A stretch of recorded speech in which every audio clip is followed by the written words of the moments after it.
evening, PRYME students. I hope you all had a fantastic time on Wednesday and that you have a great weekend and get to go out and enjoy some of the warm, sunny weather we're having.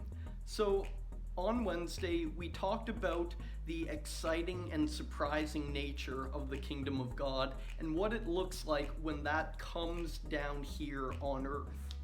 And one of the points that we kept emphasizing was that God's kingdom and us participating in it isn't based on our worldly status or power or wealth. It's based on us having faith and trust in God and following after Him. And so I wanted to share a quick devotional on a story about Jesus healing two people that really goes to show that quality of the kingdom of heaven.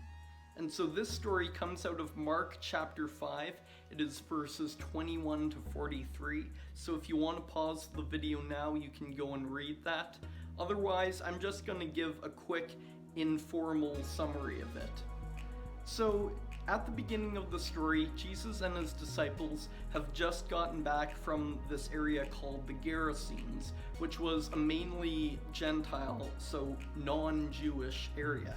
But now they're back in a city where it's mainly the people of Israel. And this religious leader, actually the head of a synagogue named Jairus, comes up to Jesus and just is rushing toward him. Now, I don't know about you, but if I was in the crowd at this point, I would be expecting this huge debate to break out. Because if you know anything about Jesus and most of the religious leaders of his time, they did not get along very well. But what's surprising is that this religious leader, Jairus, actually falls down at Jesus' feet and begs him, "Please, my daughter's dying. She's sick. Please come heal her." And so Jesus says, "Lead the way," and they start walking toward Jairus' house with this huge crowd following behind them. Now, at the same time, there's a woman in the crowd who, for the past 12 long years, has had a bleeding disorder. And having a blood condition like that is bad enough today when we have all of our modern medicine, but back in the first century, not only did they not have that, but in the nation of Israel, if you had a long-term bleeding disorder, that meant you were permanently, ritually unclean until that got healed. So this woman wouldn't have been able to participate in any sort of religious ceremonies. And what's most relevant to this story is that she wasn't allowed to touch any other person. In fact, when she would go about the marketplace, she would have to shout to everyone, "Unclean, unclean," just so they would know not to get anywhere near her. But this woman is taking a chance. She's breaking the rules about not touching everyone because she says to herself, "If I can just touch Jesus' clothing, that's all that I need to do and I'll be healed." And sure enough, the moment that she reaches out and touches his robe, her disease is gone. And Jesus, he feels some sort of power going out of him as this happens. And so, he's on the way to heal the daughter of this really important religious figure, but he takes the time to go, "Whoa, stop, who touched me?"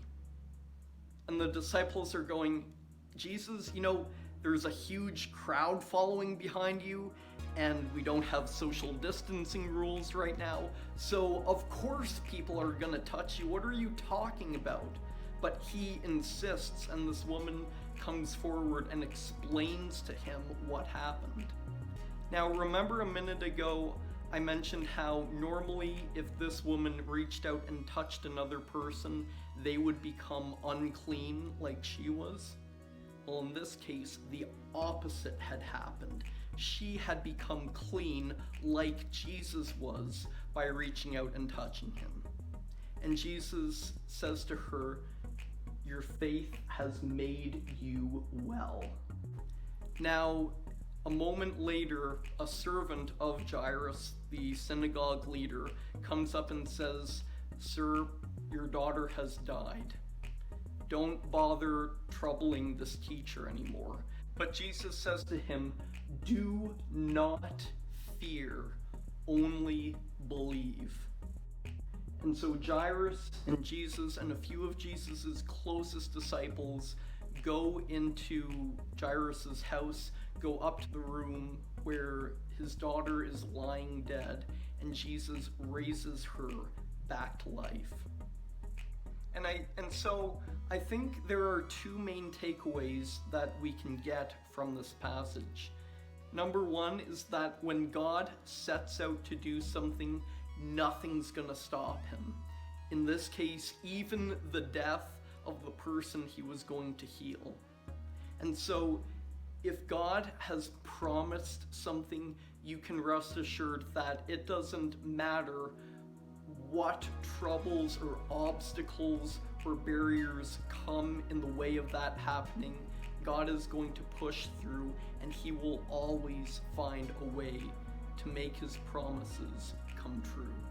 The second thing that we can take away from this passage is that there is no such thing as you or your problems not being important enough to take before God.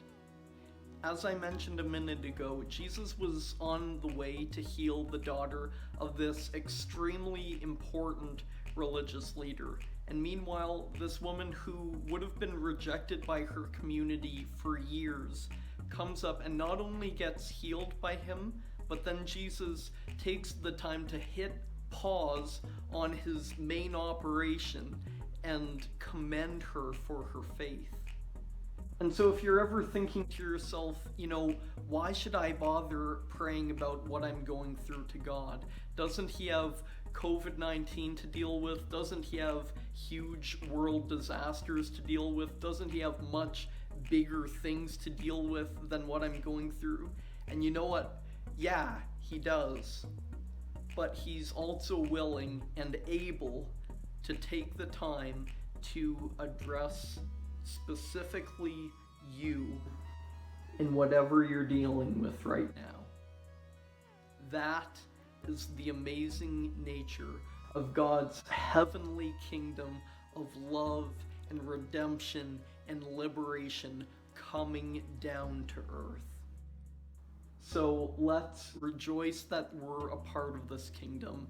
Let's never allow any thoughts of not being important enough to keep us from coming toward God. And let's remember that nothing will get in the way of God's promises being fulfilled. Again, have a great weekend, everyone. Grace and peace to you.